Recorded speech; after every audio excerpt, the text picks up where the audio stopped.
Okay guys, back at the Proton test track here with the Persona. Wait, let me just adjust the thing.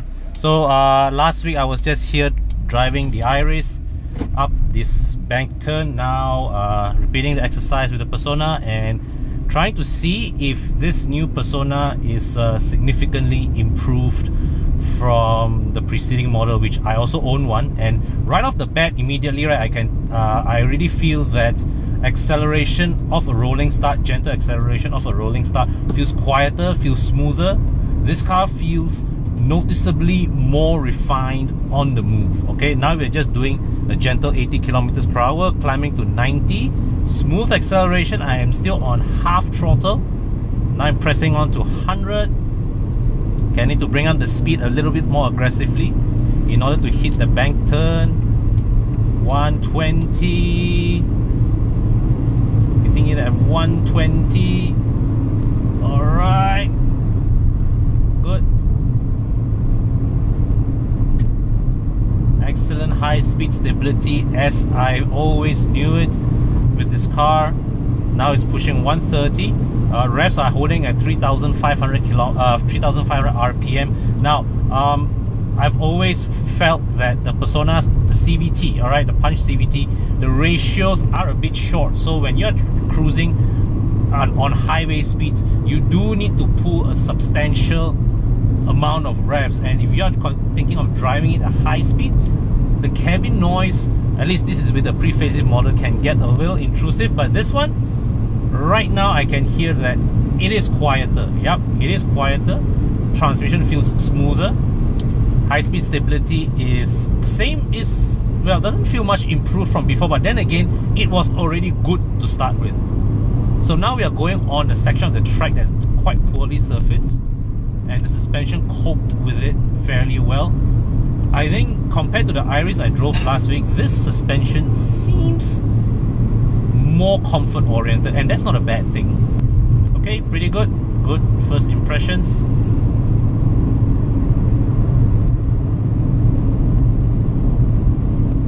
Yep, this car really does feel like a substantial upgrade or a substantial improvement from my 2.5-year-old 2016 Persona. Alright guys, so following from the same program as we've experienced with the Iriz, tried the dynamic drive of the new Persona on the track. So now we are going to try out the they put these cars here for us to experience the infotainment system. Hey Abang Gan. Yeah, yes. Hey, yes. so saya ni hari ni ada malas sikit nak review. So I nak dengar you cakap, bagus ke tak? Bagus ke tak dari segi apa tu? Dari segi improvement ada lah. Ada lah. Okey lah. Banyak lah. Boleh lah. Okey. No, radio je. Radio je. Radio I tak tahu lah, so far okey lah. So far okey lah. Okay. Okay, so I dengar cakap you je. Okay, done. Okay. Okay guys, so you have watched my review of the infotainment system with the Iriz last week. It's the same thing. I'm not going to repeat it. As Abang Gan said, good enough for him, good enough for me. Alright guys, so this part of the exercise, they are doing a lane change demonstration with the Persona. Now, as with the Iriz last week, us media, we won't be allowed to drive these cars, so we're just going to be riding passenger. Anyways, more of greater interest actually, these two demo units here are the executive models.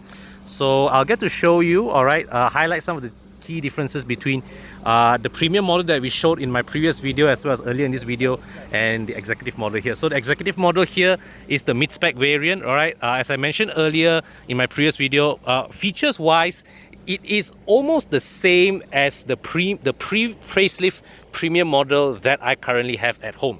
Okay, so differences between this and the current premium model include, well, the rim is of a different single tone design, single tone coloring, alright, or I think it's the same rim, but it's just a different paint color tone, alright. Same size, 185/55/15s.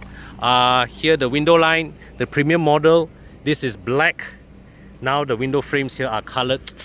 I don't quite like this appearance. I prefer dark window frames, to be honest. Up front looks the same, okay. The DRLs, halogen reflector headlights as before. You got keyless entry now with the executive model. That's a positive addition. Okay, the executive model also gets the spoiler. All right, the black color spoiler. No difference to the bumper trim either. Let's look inside. Okay, so we see here the executive trim here still also gets the same upholstery as per the premium model. All right, that means that this fake leather and fabric. Okay, we go in front. Okay, bang, record video dulu lah. Okay, so you see here, right? The gear lever is the same as the pre-facelift model, no change. The the rear view mirror. So the rear view mirror is it's the standard type, and also the head unit is touchscreen, but it's of a different unit. It's not the high Proton system.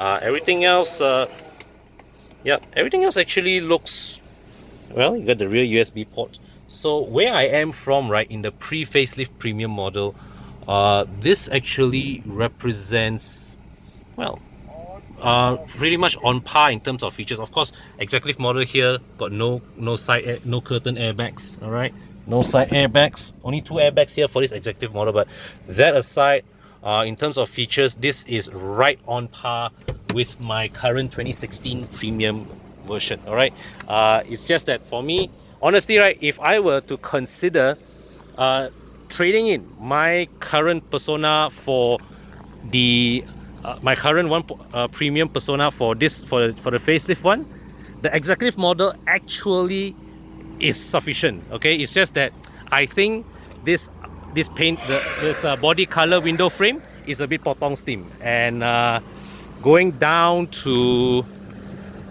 2 airbags from 6, that one also is not a downgrade I want to go through as a family man. And oh my, look at the wear on these tires after those hard maneuvers.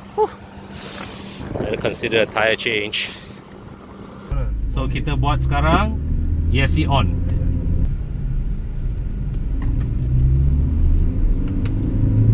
So with ESC on, our driver is accelerating hard towards the cone marking points, and he's going to swerve hard.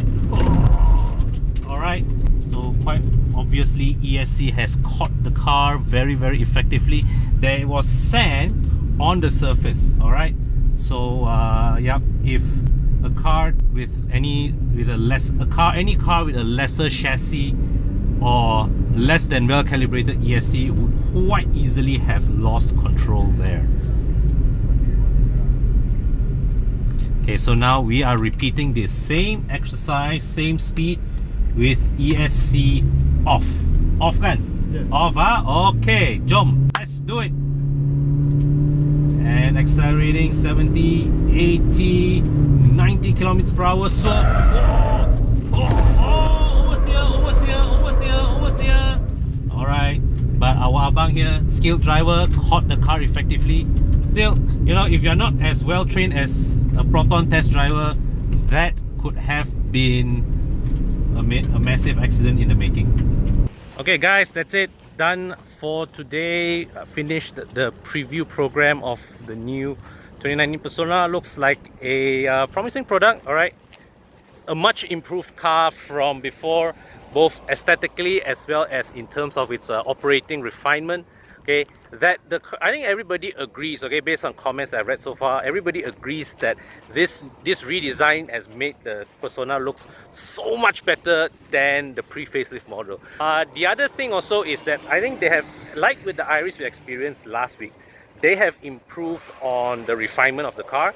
The engine and transmission pairing now feels better resolved than before, and some of the interior build quality also has improved. So overall, definitely this car really feels like a big step up from where the previous Persona was, and I think it should sell better than the outgoing model.